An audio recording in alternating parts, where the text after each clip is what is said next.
Hello বন্ধুগণ, সকলে কেমন আছো? আশা করি ভালোই আছো। আজকে আমি তোমাদের সাথে শেয়ার করব আমার শ্বশুর বাড়িতে আসার একটা শর্ট ভিডিও। তো ঈদের উদ্দেশ্যে যেহেতু আমি শ্বশুর বাড়িতে যাচ্ছি, কারণে আমি সবার জন্য টুকটাক কিছু কেনাকাটা করছিলাম আর কি। তো কেনাকাটা করছি, এগুলো সব রাখছি একসাথে। এখন আমি ট্রলিতে সব ঢুকে ফেলাইছি। আর এত কিছু তো তার দেখানো সম্ভব না, কারণ ঈদের জামা কাপড় এর আগে দেখালে ঈদ শেষ হয়ে যায়। যাই হোক, এখন সব বোঝগাছ করা শেষ।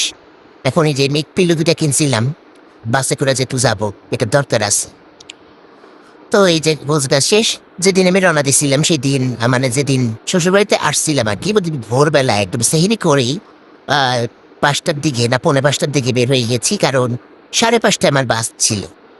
তো বাস কাউন্টারে আসার পরে দেখলাম 5:30টাও ওভার হয়ে গেছে, কিন্তু বাস আসার কোনো নাম গন্ধ নেই। তাও আসছে আর কি, মানে 40-এ আসছে, 10 মিনিট পরে বাস আসছে। তো যাই হোক, বাসে উঠে গেছি। আল্লাহর নাম নিয়ে আমরা রওনা দিয়ে দিলাম। এখন আমরা যাচ্ছি আমার শ্বশুরবাড়ির উদ্দেশ্যে।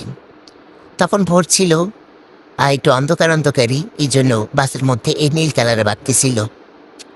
এরপরে তো আলো ফুটে গেছে সুন্দর, আর আমরা যাচ্ছি আমাদের গন্তব্যে।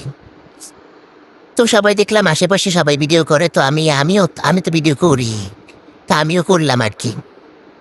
তো আসলে বাস জার্নিটা মজা আছে, আর আবার কিন্তু খারাপও আছে। মানে এই যে জ্যামে বসে থাকলে তো খারাপ লাগে, ভালো লাগে না। তো যাই হোক, আপনাদের ভাইয়া বিদেশে যাওয়ার পরের থেকে আসলে এই বাস জার্নি করি। শ্বশুরবাড়িতে বাস জার্নি করে যাই, এটা একটা মজা আছে, জার্নি বাই বাস। সব কিছুই আসলে মজা আসলে। যাই হোক, এরপর দেখলাম সূর্য উঠে গেছে, আরো দিনের মেঘলে মেঘলে একটা আবহাওয়া ছিল। ভালোই লাগতেছিল, সব মিলিয়ে খারাপ লাগতেছিল না। কিন্তু বাসটাই যে কতক্ষণ পর পর থামতাছিল, এটি একটা বিরক্তিকর আর কি। তো কিছু করার নাকি, এরপরে ঈদের সাথে সবাই বাড়িতে যাচ্ছে, এরকম হবেই, রাস্তাঘাটে ভিড় হবেই, এটা স্বাভাবিক। এখানে বাচ্চা কাচ্চাও বিরক্ত, তারা খেলাধুলা করছে। এখানে দেখলাম কি সুন্দর ফুল, আবার বৃষ্টিও পড়ছিল ওদিনকে, 1-2 ফোঁটাই, যেমন হাতের মধ্যে কিন্তু ফোঁটা পড়ছে।